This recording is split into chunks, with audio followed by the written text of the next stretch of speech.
What's going on? Hope you all are good. So, The Mandalorian Season 3 Episode 1. Now this episode I actually really enjoyed. It's been so long since we've had good Star Wars, and it was great to get back into this universe. With Djin Darin and Grogu, it feels like it's been so long, it's been 2 years. And the first episode reminded us how good this show is. It looks high budget, there's so many locations, we get reintroduced to the characters that we know from the previous seasons, the Mandalorians, the Armorer, and Greef Karga, who is just a great character. He's funny, and he's just such a Star Wars character, and he suits the show perfectly, just like the other characters. But yeah, this episode is just to catch us up with all the characters that we haven't seen in a while, and let us know what they've been doing, and what they've been up to in these 2 years where we haven't seen them.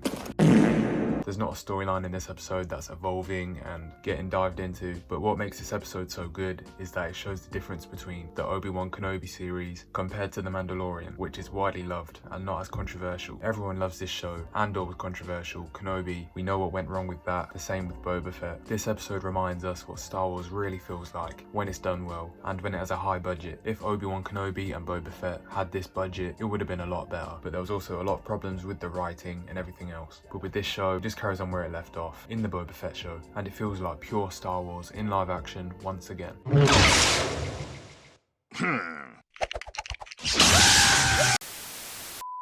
Now let's get into the flaws of this episode. Considering there wasn't a lot that really went on, it was just to introduce us back to the characters, so there's not much of the story to discuss. And just to let you guys know, I've already made a video on the shadow that Grogu saw through the hyperspace tunnel, and it will be right here.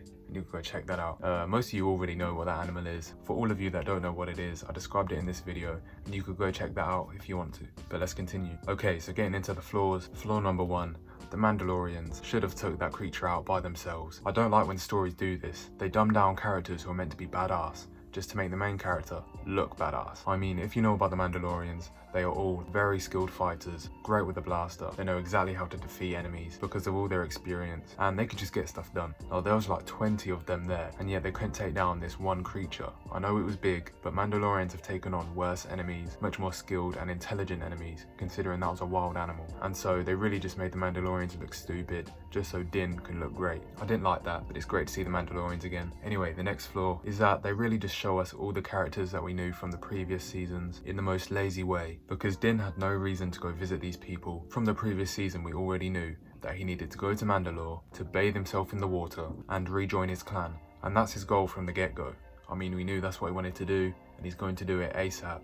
Yet for some reason he does these side missions that don't really need to happen, but it's just so we can reintroduce these characters that we know from the previous seasons once again. A better way to do this would be if they let the Mandalorian, Djin Darin, go to Mandalore and get that done in this episode, or at least begin to get it done, so that the story can move along at a good pace.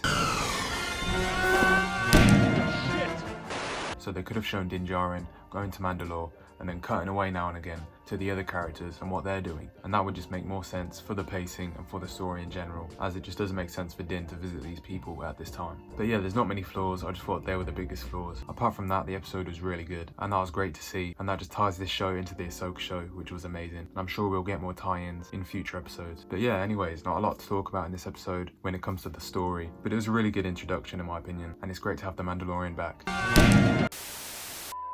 What did you think about this episode? Put it down below, let me know, and yeah, I'll see you on the next one. Cannot wait for episode 2. Yippee-ki-yay, motherfucker. What are you showing me?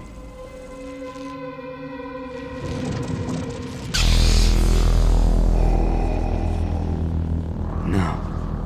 Ahsoka! It can't be. No!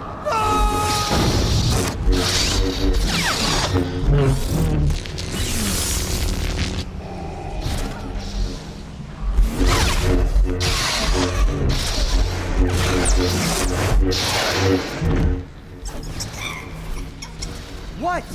What can I do?